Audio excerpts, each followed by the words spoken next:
Endometriosis affects up to 10% of women, usually between the ages of 25 to 40, but symptoms can begin at puberty. Joining us now with more on this chronic condition is Dr. Peter Sticco, a gynecologic surgeon at Catholic Health. Thanks for joining us. Hi, good morning. How are you? Doing fine. Now, this is Endometriosis Awareness Month, so thank you because, we're counting on you to give us all the information that we need. First, just tell us what it is. Right. So endometriosis it's a pretty debilitating disease process that can affect up to 10%, or we estimate around 10% of women worldwide. So that accounts for nearly 200 million women at any given time.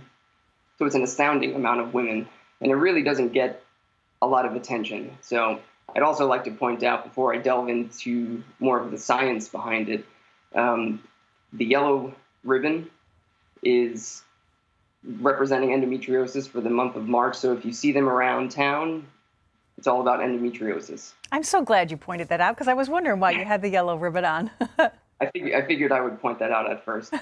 So endometriosis is a disease process where endometrial tissue, which is essentially the normal tissue found within the uterine cavity that lines the uterus, except with endometriosis, this tissue is found elsewhere in the body, and it can honestly be found in any part of the body, but most commonly it's found within the abdomen and pelvis.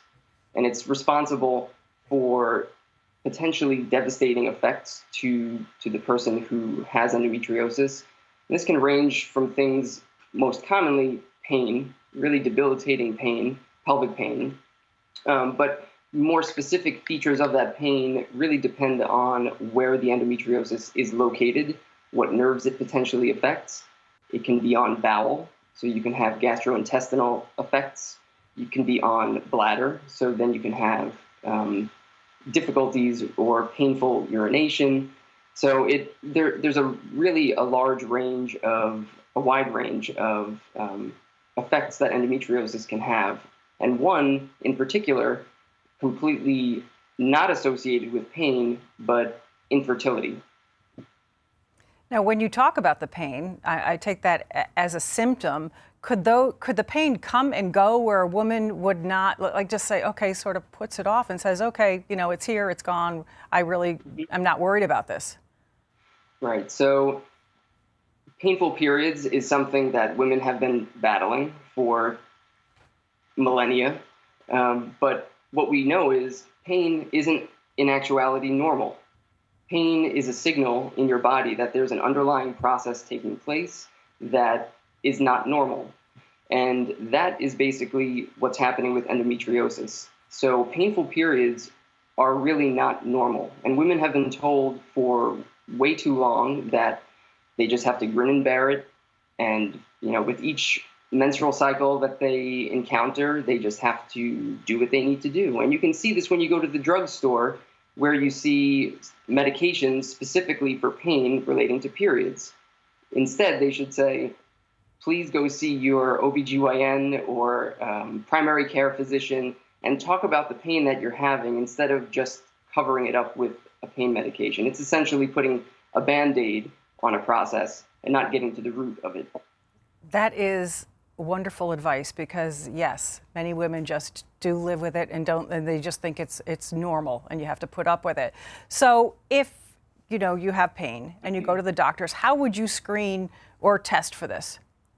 So it really starts with uncovering the specific symptoms of pain or whatever that particular individual is experiencing, and having someone who is trained in endometriosis specifically.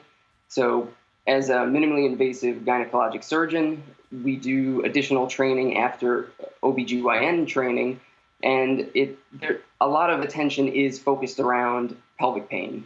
And there's lots of subtle differences between what can be causing pain in different areas. And so having someone who's familiar with not just endometriosis, but all causes of pelvic pain is really crucial in adequately diagnosing, because in a not too distant past, physicians didn't really know how to approach it.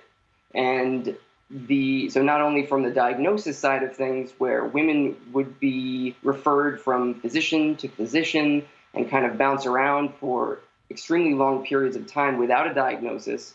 And then if there was a diagnosis, people didn't really know exactly what they could do or what their options were to truly treat the process.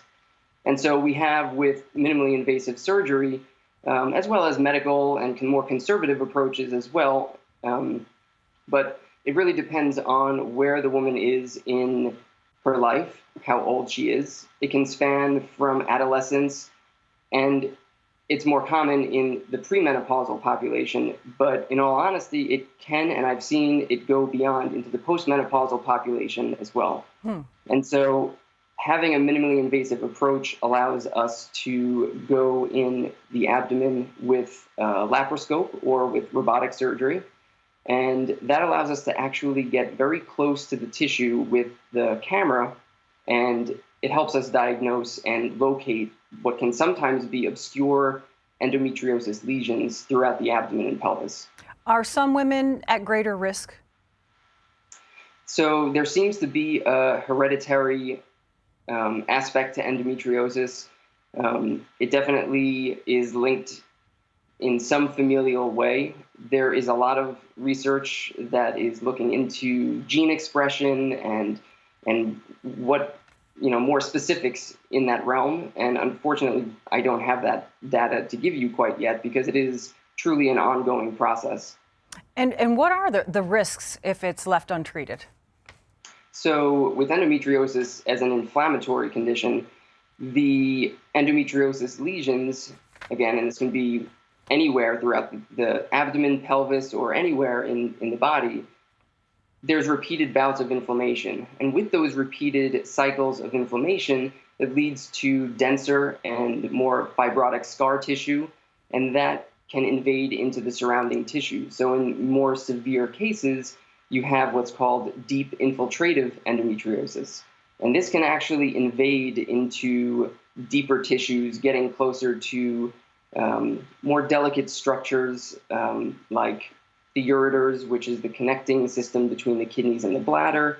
Really critical structures that when you see a physician, if you are looking for someone to potentially have surgery with, you really want to make sure that they've done a fellowship in minimally invasive gynecologic surgery or the like, so that they're comfortable with these surrounding tissues, because it is a delicate surgery. You mentioned fertility earlier. So can it affect a woman's ability to conceive children? It absolutely can, and we believe that it's related to the inflammatory process that's taking place within the body. So any inflammatory process sends off a signal cascade within the body that basically tells the body that it's in a more stressful environment. And as we know, stress, it's a signal within the body to basically shelter, seek shelter. There could be, if we go back to what we used to be before we were in the society that we've developed for ourselves, if we were running away from a saber-toothed tiger, that's a very stressful situation. It would be a really sub-ideal situation to be getting pregnant at that time. So it just makes sense that that fertility would be reduced in stressful states. So by removing that endometriosis, removing inflammation, or at least reducing the inflammation, aside from the symptoms it produces, and removing those symptoms as well to better a woman's life and all those that it affects, it does have a boost in fertility as well. Wow. And an interesting fact is that in women who don't actually have the typical presenting symptoms of pain, but are being worked up for or evaluated for infertility alone by itself, in around 60% of them who undergo laparoscopy, they're actually discovered to have endometriosis despite not having any symptoms. Wow. And actually, by removing that endometriosis surgically, they have a boost in about nearly 40% of fertility after the surgery. Dr. Sticco, thank you so much. So much great information. We will be looking for those yellow ribbons out there this month. And for more information on Catholic health or to find a doctor, including Dr. Sticco, you can call 866-MI-LI-DOC. MI-LI-DOC. Thank you so much for joining us. Thank you for having me. Take care.